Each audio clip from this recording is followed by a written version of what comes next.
Compañeros, iniciamos ya nuestra segunda etapa y última de esta primera sesión de nuestro congreso.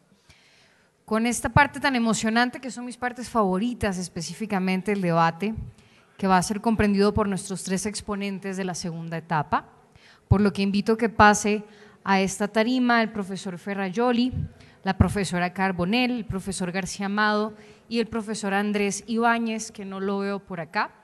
Si alguien lo tiene a la vista, que lo capturen, por favor.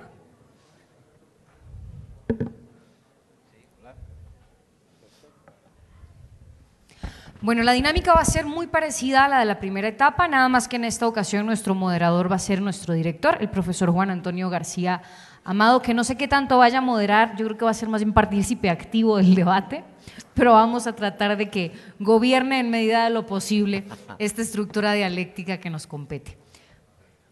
Una vez que están todos los ponentes, me retiro. Profesor, adelante. Bueno, pues muchas gracias. Qué maravillosa sesión y qué lástima que no tengamos más tiempo. Disponemos de 30 minutos. Vamos a aprovecharlos bien. Acojo la indirecta que nuestra querida Adriana Castro me ha lanzado y me limitaré a poner sobre la mesa alguna cuestión sencilla que pueda dar pie a un poquito de debate. Muy bien, con la autoridad propia ha llamado al orden el profesor Ferrajoli, algún magistrado díscolo. Bueno, yo tengo una primera cuestión muy elemental y a partir de aquí arrancamos y a lo que sea, ¿no?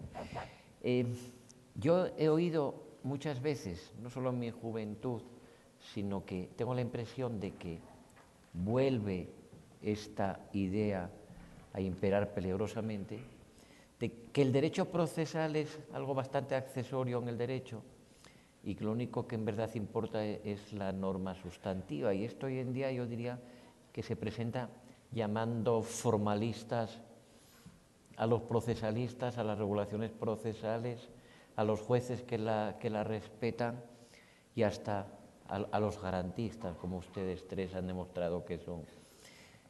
¿Tiene sentido decir que el derecho procesal, la norma procesal, las garantías procesales son una expresión, quién sabe si perversa, de un formalismo que deberíamos desterrar o hay que rescatar ya de una vez por todas el derecho procesal? Por el orden que deseen. Yo creo que el derecho procesal es el lugar privilegiado de las garantías. Ante todo la presunción de inocencia, como la cual ha hablado perfecto Andrés Ibáñez, del derecho de defensa.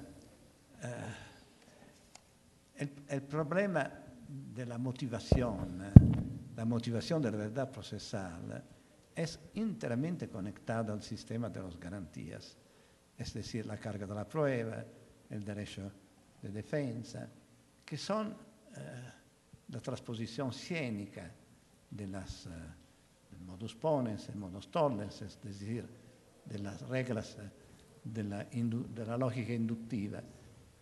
Obviamente es un derecho instrumental respecto al derecho penal sustancial, al derecho civil en el proceso civil. Sin embargo, es el lugar, la jurisdicción, en el cual se realiza el banco de prueba de la función garantista del derecho. No es suficiente las normas sustanciales. Las normas instrumentales son el lugar de la actuación del derecho sustancial. Quindi yo creo que no se puede de ninguna manera hablar de una apéndice formalista meno importante del derecho sustancial. Yo creo que en este terreno se puede hablar de una responsabilidad de los propios procesalistas, que históricamente se han limitado. Bueno, Carneluti yo lo cito mucho porque me parece que es francamente una cita de autoridad y porque creo que es muy expresiva. Carneluti decía a sus colegas hace, no sé, 80 años, que se habían olvidado del juicio y de la decisión y se habían dedicado al procedimiento. Y yo creo que ahí está, en cierto modo, bueno, la razón del fenómeno que constata Juan Antonio. Porque todavía en el proceso civil, bueno, ahí se cruzan los dos planteamientos, el planteamiento más bien publicista, que yo comparto íntegramente, de Michele Tarufo, ese liberal o neoliberal que sería hoy de los que quieren un juez testigo o notario que prácticamente no se limita pues, a escuchar y no sé, a certificar lo que ha sucedido en su entorno, y que tachan de autoritario a un juez que toma pues, lo que, por ejemplo, en la legislación española se llama diligencias para mejor proveer, que es alguna modesta iniciativa probatoria limitada a la aclaración de aspectos relacionados con las propuestas de las partes, ¿no? Bien, en civil todavía, pero en penal, donde lo que se ventila es la garantía del individuo frente al poder que, desde el punto de vista personal, es el más penetrante. Y cuando la historia del proceso penal, y lo ha dicho Luigi Ferrajoli, es una historia de horrores y errores, el papel de las garantías se convierte en una cuestión fundamental que debe ocupar el centro de la reflexión jurídica en esta materia.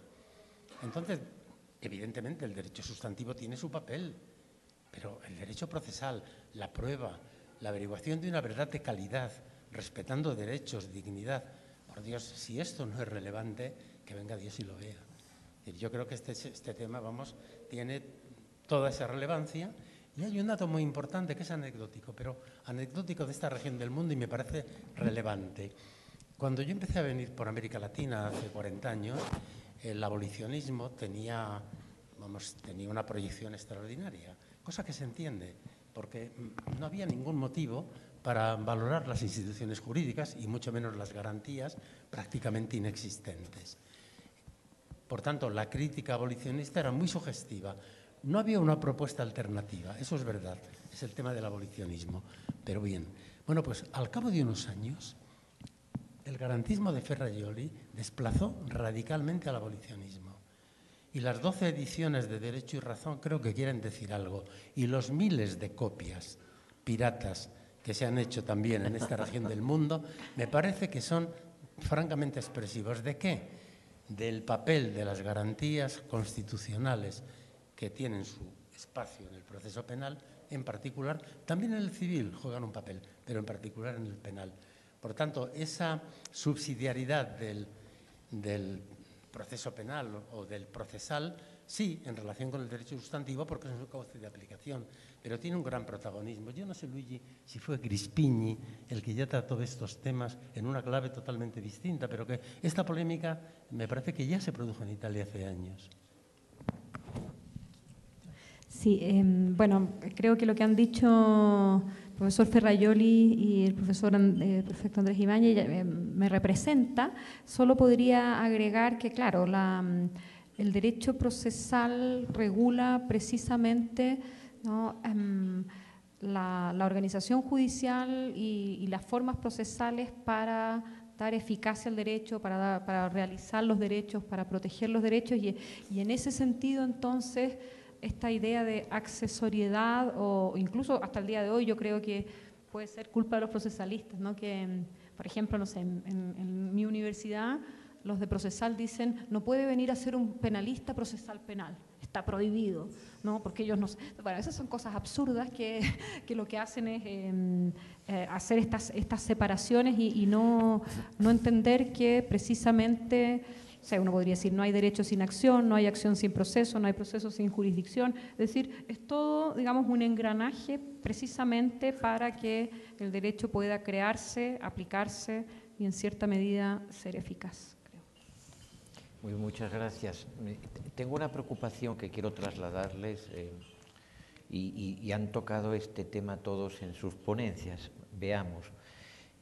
Hay acuerdo en que hay que maximizar las garantías en el proceso penal y va quedando la impresión de que se pueden aligerar un poco en el proceso civil, pero un ciudadano, yo hago ese papel en este momento, puede pensar que le resultan más aflictivas ciertas, entre comillas, sanciones civiles que determinadas penas. Es decir, si lo que uno se está jugando es cuántas veces el próximo año puede ver a su hijo pequeño, o si mantiene o no mantiene la propiedad de la casa, puedes sentir que vitalmente está sobre la mesa o se está jugando algo mucho más costoso en todos los sentidos que una pena de multa de $100.000 o que una pena privativa de libertad de 1 año sin ingreso en prisión. Son comparaciones difíciles, pero ¿qué es lo que nos debe dar la medida del nivel de garantías en los distintos ámbitos procesales? Sì, ovviamente dipende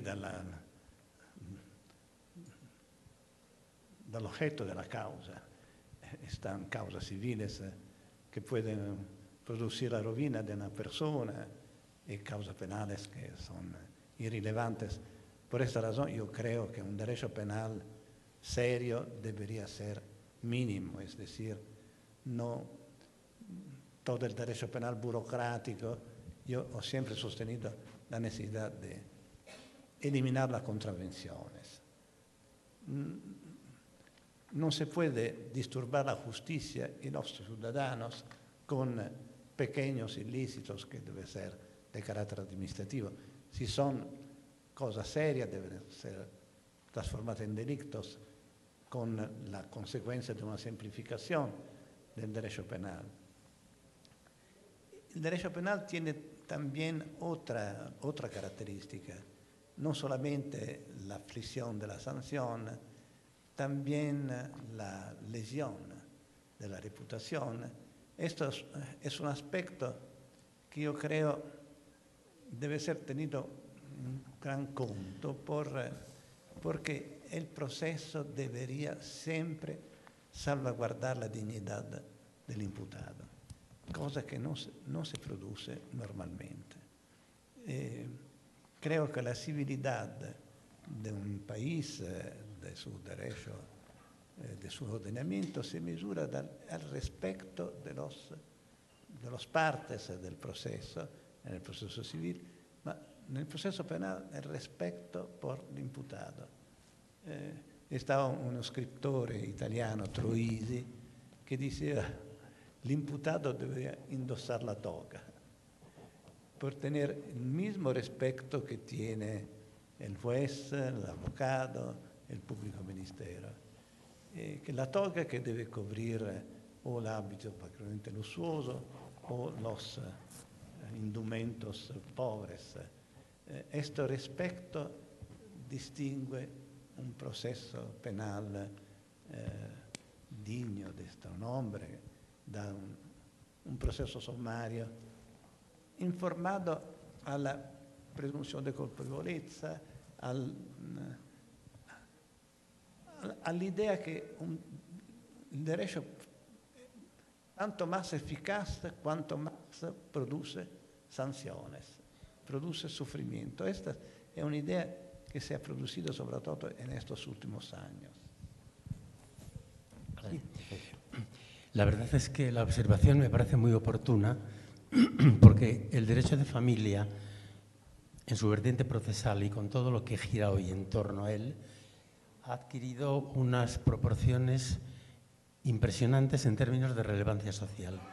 Primero porque en la propia materia, desde el punto de vista del derecho sustantivo, hoy lo que se está poniendo en pie, y yo digo se está poniendo porque creo que es un proceso infieri, es un nuevo derecho de familia o de familias. Por tanto, hay un factor de innovación seguramente como pocas veces en la historia se ha producido nada parecido. Es decir, yo creo que aquí hay una auténtica revolución. Claro, esto tiene varias perspectivas. Una de ellas, las revoluciones de esta naturaleza producen un patos social que repercute inmediatamente sobre quienes tienen que aplicar el derecho para bien y para mal. Esto exige en este momento de quienes administran jurisdicción en materia de familia una formación que seguramente no todos tienen, que en cierto modo se está improvisando, porque es que no hay precedentes, es que ha sido un salto tan brutal. Vamos, yo pienso en el derecho de familia que yo estudié y el que he practicado como juez durante bastantes años. a el que hoy tribunales, y seguramente es que no hay en la historia de la cultura jurídica un fenómeno parecido. Por tanto, es tremendo. Por otra parte, se da una circunstancia: los valores y los bienes que se manejan en este terreno son de una extraordinaria sensibilidad. Los conflictos son brutales, durísimos para las personas, no digamos para los niños, que se pueden ver convertidos en moneda de cambio, en instrumento de presión, con lo cual realmente, si el derecho penal cambia vidas, si lo hemos dicho antes, la aplicación del derecho penal cambia vidas, la aplicación del derecho de familia hoy no se queda nada lejos. Por tanto, hay realmente un campo importantísimo. Y además, también lo quiero decir, un campo en ese momento peligroso para los que administran justicia, porque, por ejemplo, en España hemos vivido ahora una reforma legislativa que ha creado muchos problemas. Bien, los fautores de la reforma argumentan que lo que han querido poner en el centro del sistema es el consentimiento. Y la ministra de Igualdad de nuestro país decía hace unos días, explicando la, diríamos, voluntas legislatoris. De lo que se trata es de que cuando la víctima llega a un tribunal no haya más que una pregunta: ¿consintió o no consintió?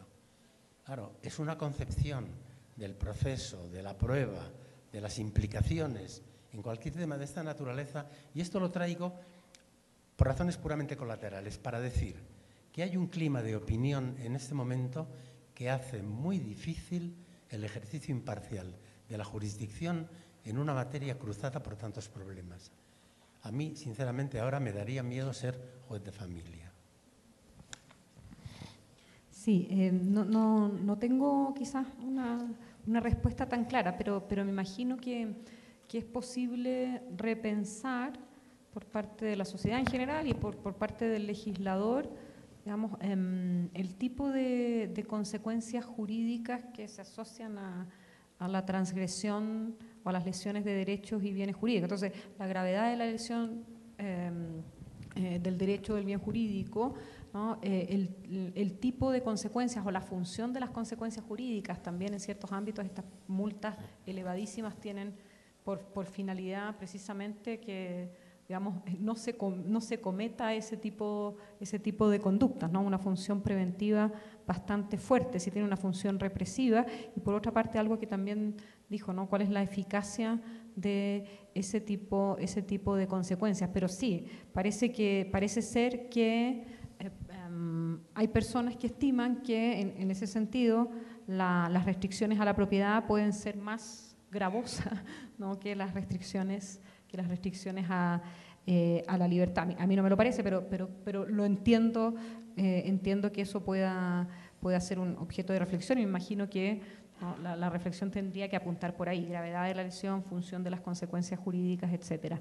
Y lo que se decía recién, esta idea de que el propio proceso puede generar un daño, ¿no? El profesor Ferrajoli hablaba de lesiones de la reputación, el profesor Perfecto Andrés señalaba también que puede suceder lo propio en los tribunales, en juicios de familia. Yo creo que, bueno, esto se está teorizando también, daños derivados del proceso, como daños, digamos, que eventualmente pueden generar responsabilidad digamos, por parte de los jueces. También es una cosa que habría que pensar, ¿no? ¿Cuán gravoso puede ser activar esa consecuencia jurídica por el incumplimiento de una obligación, por la lesión de un derecho, etcétera? Por favor. Sí. Estaban diciendo que en esta materia hay una especie de derecho infieri que se está armando y que crea muchas incertidumbres. Bueno, pues el problema es que esto se proyecta de una manera brutal sobre el proceso, una estructura frágil que además plantea enormes problemas, que, por otra parte, la justicia de familia suele estar muy mal dotada, a pesar de todo, y es una justicia en la que hay que tomar decisiones rapidísimas para evitar males mayores, que pueden afectar a la vida de las personas en términos... Por tanto, es un problema tremendo al que yo creo que no se presta la suficiente atención. Está en la opinión, preocupa mucho, hay muchas noticias de prensa, pero no tengo claro que en este tema quienes tienen la responsabilidad de legislar y de dotar de medios a la jurisdicción estén dando los pasos que hay que dar. En la relación con la justicia penal, hombre, evidentemente hay aspectos o hay dimensiones de la justicia penal que son brutales y otras pues que no tienen tanta importancia y serían mucho más soportables. Pero realmente en el ámbito del derecho de familia, en su aplicación procesal, se toman medidas que afectan a las personas de una manera profundísima y lo que es peor también. Yo he visto sentencias, por ejemplo, una separación brutal con una acusación de abusos de menores con una pena de 15 años y un tribunal diciendo condenamos porque nos convencen la madre y la abuela y porque los niños, pobrecitos míos, no mienten nunca. O sea que también en este terreno hay unos problemas probatorios de una calidad y de una relevancia extraordinaria, un semillero de problemas tremendo. Creo que todo lo que se reflexiona sobre esto será siempre poco. En una sesión como esta sobre garantismo, garantías, creo que es inevitable una pregunta que intuyo que muchos de nuestros amigos esperan. ¿Qué relación hay entre garantismo, garantías y los llamados sistemas alternativos de solución de conflictos, mediación, conciliación? ¿Es una convivencia fácil o se nos abre una nueva vía de problemas, una nueva fuente de problemas relacionados con las garantías de los justiciables, con o sin comillas? En otras palabras, ¿qué opinan ustedes de la mediación y la conciliación como modos de resolver conflictos y de evitar sentencias? Sí, seguramente son técnicas que deben ser alimentadas, reforzadas. Sin embargo, no pueden ocupar un rol relevante. Es una ilusión la idea que la mediación, que la justicia reparativa puede desarrollar un rol relevante. Están muchos daños que son irreparables, naturalmente. La justicia reparativa es conectada también con el paradigma victimario, que tiene muchos peligros. El paradigma victimario es tendencialmente antigarantista. Creo que es muy difícil que una parte civil requiere la absolución del imputado. Existe una presunción de culpabilidad y también la justicia reparativa centrada sobre la víctima ignora gran parte de la criminalidad del poder. La centralidad es de nuevo de la criminalidad individual tradicional, como si la criminalidad del poder no tiene víctimas, la corrupción, etc. Y también los crímenes de los poderes criminales. Quindi este espacio es un espacio muy reducido, creo no particularmente relevante. Sobre las medidas alternativas, yo recuerdo que la primera vez que escuché hablar de este asunto fue a Miguel Tarufo, en algún momento de los últimos 80, y él decía algo, por otra parte con mucha gracia, que me parece que es muy real. Dice, el discreto encanto de esas medidas vive de la mala imagen y el mal funcionamiento del proceso civil. Esto en el campo civil, donde en definitiva la apuesta por las medidas alternativas será la privatización de un sector, etc.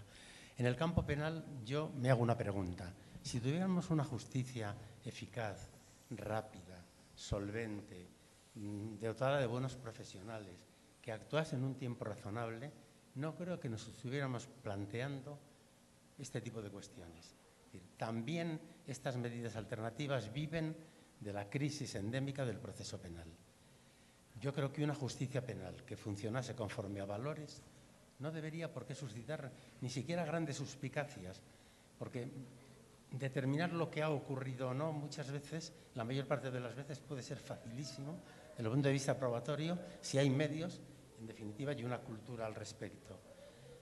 Es verdad que hay algunas materias, por ejemplo, la justicia de menores, donde la conciliación, tengo la experiencia de que ha funcionado, me consta que ha funcionado bien y puede funcionar, pero en otras materias tiene algo de inquisitivo, es decir, se renuncia a la práctica de la prueba, es decir, y de alguna forma existe hasta una cierta presión sobre el posible imputado para que acepte y se someta a una de estas medidas como forma de acabar cuanto antes mejor, porque la penalización de la justicia penal en sí misma puede ser muchas veces peor que la propia pena que al final se imponga.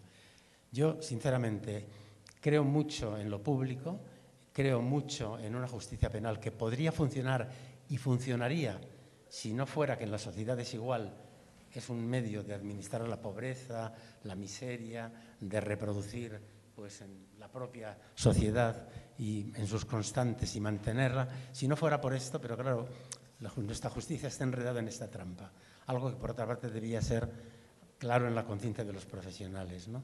Creo que una buena justicia no nos haría pensar en otras cosas y no es inalcanzable.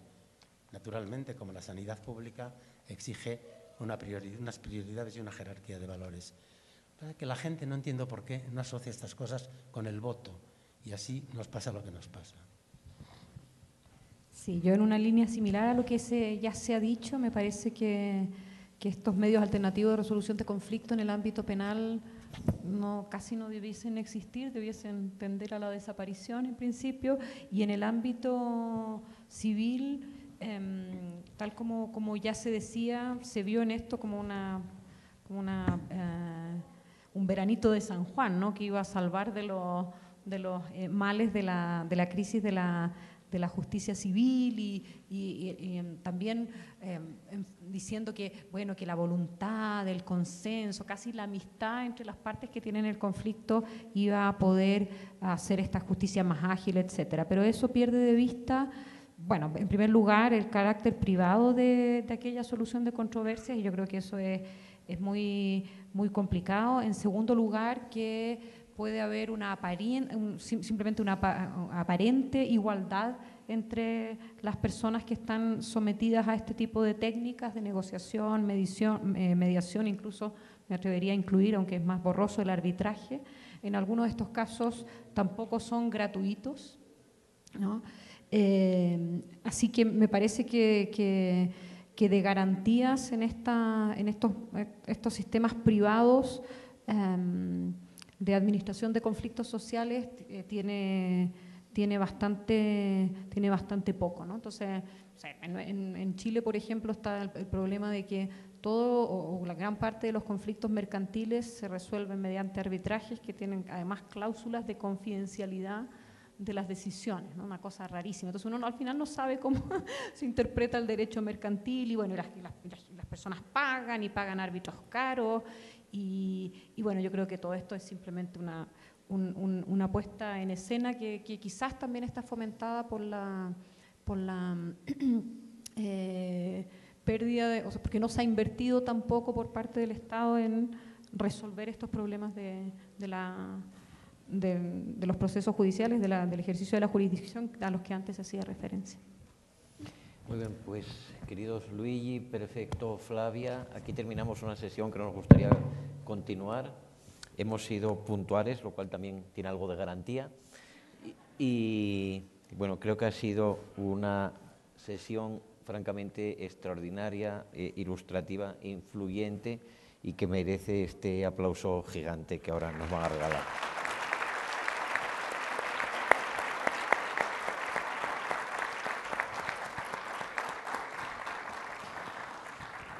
Muy bien, pues ahora tal vez Adriana quiera recordarnos algo del plan de la cena, el menú, no sé, qué marca de tequila hay, ¿no? Y ya de inmediato pues levantamos la sesión. He de confesar que estoy sorprendida con la puntualidad, profesor, ¿eh? Extraño. Compañeros, concluimos nuestra sesión inicial. Muchísimas gracias por acompañarnos, tanto a los ponentes, a los máximos exponentes, como a todos los asistentes. Como bien lo dijo el profesor García, tenemos la cena el día de hoy me acaba de informar hace poco que va a ser en este mismo piso, para aquellos que hayan contratado sus servicios, para que nos acompañen, por favor.